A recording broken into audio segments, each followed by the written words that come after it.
Hi friends, இன்றைக்கி நம்ம வாழைப்பூ வச்சு துவரம் எப்படி பண்ணலான்னு பார்ப்போம். வாழைப்பூ நரம்பு இதெல்லாம் எடுத்து க்ளீன் பண்ணி வச்சிடணும். மோரில் உப்பு போட்டுட்டு அதில் வாழைப்பூவை பொடி பொடியாக கட் பண்ணிவிட்டு இது மாதிரி போட்டு வச்சுருங்க. கலர் மாறாமல் இருக்கும். அதுக்கப்புறம் துவரம்பருப்பு ஒரு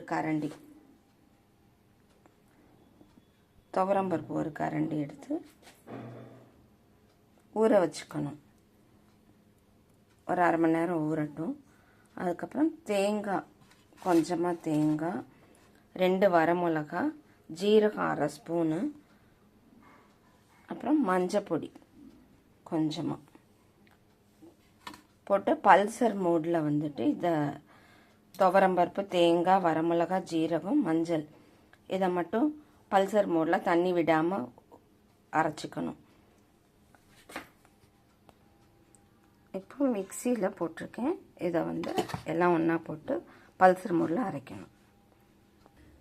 இப்போ வாணலியில் கொஞ்சமாக எண்ணெய் விட்டுக்கணும்.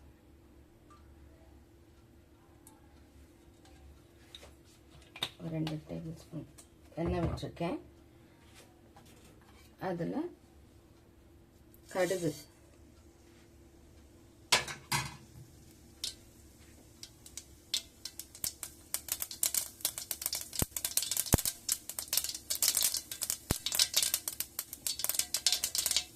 தாளிச்சது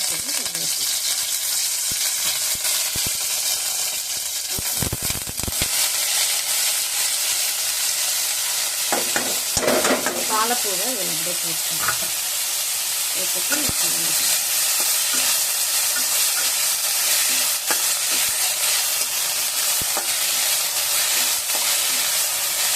கொஞ்சம் வேகட்டும். இந்த நரம்புலாம் எதுக்கு எடுக்க சொல்கிறேன்னாக்கா, அது வேகவே வேகாது, ரொம்ப நேரமாகும். அதனால தான் அந்த நரம்பு அதெல்லாம் எடுத்துட்டு க்ளீன் பண்ணிவிட்டு நம்ம செஞ்சாக்க கொஞ்சம் கஷ்டம் ஆகிடும்.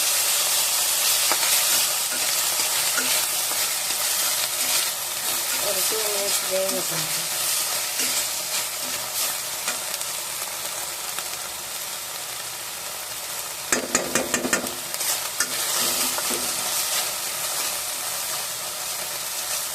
அதுக்கப்புறம் நம்ம அரைச்சி வச்சோம்ல, இந்த இது பல்சர் மோடில் அரைச்சோம்ல, அதை இதிலே போடும்.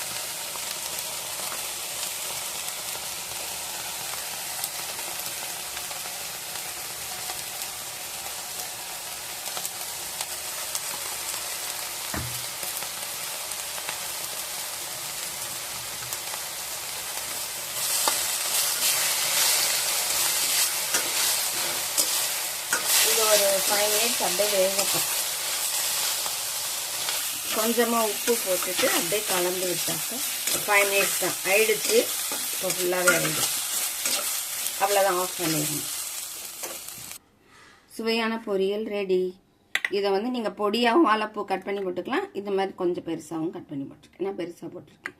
Thank you friends.